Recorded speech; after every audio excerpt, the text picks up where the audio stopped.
TRS party స్థాపన నుంచి TRS పార్టీలో కొనసాగించారు. కేసీఆర్ ఎమ్మెల్యేగా టికెట్ వస్తుందని ఆశించాకని టికెట్ రాలేదు. అయితే ప్రస్తుతం అయితే ఎమ్మెల్సీగా కేసీఆర్ ఎమ్మెల్సీగా ప్రమాణ స్వీకారం చేశారు. రాములు నాయక్ గతం నుండి టీఆర్ఎస్ పార్టీలో కొనసాగుతూ టీఆర్ఎస్ పార్టీని వెంటనే కేసీఆర్ వెంటనే ఉన్నారు. అయితే ప్రస్తుతం ఆయన ఎమ్మెల్సీగా ఈరోజు ప్రమాణ స్వీకారం చేస్తారు. ఎలా ఫీల్ అవుతున్నారు, మరోపక్క గిరిజనులకు సంబంధించి సమస్యలు చాలా ఉన్నాయి, వాటిపైన ఏ విధంగా పోరాటం చేస్తున్నారు ఆయన అడిగి తెలుసుకునే ప్రయత్నం చేద్దాం. సార్, మీకు ముందుగా కంగ్రాచులేషన్. మీరు ఇప్పుడు ఎమ్మెల్యేగా టికెట్ ఆశించారు, అయినా కానీ కేసీఆర్ మీ పైన నమ్మకంతో ఇప్పుడు ఎమ్మెల్సీగా మిమ్మల్ని బాధ్యతలు ఇచ్చారు. ఏ విధంగా ఫీల్ అవుతుంది? చాలా సంతోషంగా ఉంది. పార్టీ క్రమశిక్షణ కార్యకర్తని టికెట్లు వస్తూ ఉంటాయి, పోతూ ఉంటాయి. కానీ దేశ ప్రధాని చేసిన పివి నరసింహారావుకే టికెట్ దొరకలేదు. ఎన్ జనార్దన్ రెడ్డి ముఖ్యమంత్రి చేసిన ఆయన, కోట్ల విజయభాస్కర్ రెడ్డి.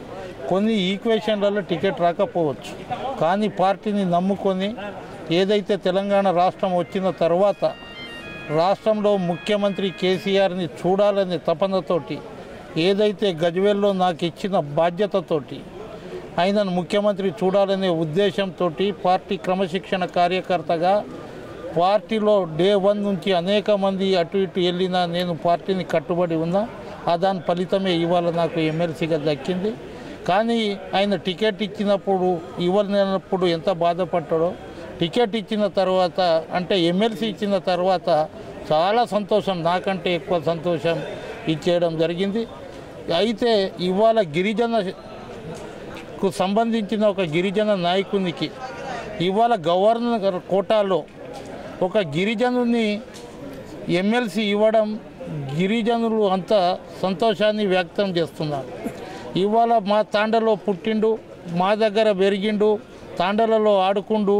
అయితే ఇవాళ కింది స్థాయికించి అన్ని సమస్యలు మాకు తెలుసు. కింది స్థాయికించి వచ్చిన వాడిని కార్మిక వర్గం, కర్షక వర్గం, గిరిజన వర్గం, ఈ అన్ని వర్గాలకు ఇవాళ కౌన్సిల్లో నా దృష్టికి వచ్చిన ఏ సమస్య ఉన్నా ముఖ్యమంత్రి దృష్టికి తీసుకుపోవడం, మరియు సంబంధిత శాఖ మంత్రుల దృష్టికి తీసుకుపోవడం.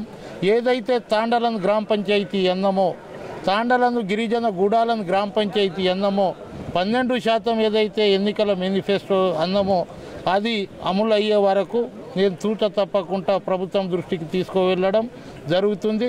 ఇవాళ కేసీఆర్ నా పైన పెట్టిన నమ్మకానికి ఈ 6 సంవత్సరాలలో అనేక సమస్యలపైన ఇవాళ నేను ఒక పార్టీ కార్యకర్తగా రోజు 1 గంట 2 గంటలు పార్టీ ఆఫీసులో కూర్చోవడము, కార్యకర్తలను బలోపేతం చేయడము, పార్టీని ఇంకా ఈ గ్రేటర్ హైదరాబాద్లో ఇంకో బలోపేతం చేసి గ్రేటర్ హైదరాబాద్ ఎన్నికలలో మా సత్తా ఏముందనేది చూపెట్టడానికి నాకు ఈ అవకాశం ఇచ్చిన కేసీఆర్ గారికి గిరిజనులు అందరూ ఏదైతే నాకు ఇచ్చినందుకు ధన్యవాదాలు, కృతజ్ఞతలు తెలుపుతున్నారో, ఏదైతే రాముడు ఎటువంటి వాడో రామునికి హనుమంతు ఎమ్మెల్సీ కానీ అది ముఖ్యం కంటే లాయల్టీ ముఖ్యం. ఇవాళ ఒక పార్టీలో ఉండడం ముఖ్యం. లాయల్టీ అనేది ఆ లాయల్టీని గుర్తు ఇచ్చిన కర్తవ్యానికి ఇచ్చేసిన ప్రధానంగా తండాలను గ్రామ పంచాయతీగా మార్చాలి అనేది కొంతకాలంగా నడుస్తుంది. టీఆర్ఎస్ పార్టీ మేనిఫెస్టోలో పెట్టబోతుంది. దాన్ని ఏ విధంగా నేను సార్ దృష్టికి తీసుకుపోవడం, ఏదైతే ప్రభుత్వము తాండలను గ్రామ పంచాయతీ చేస్తామనేది ఏకైక పార్టీ తెలంగాణ రాష్ట్ర సమితి.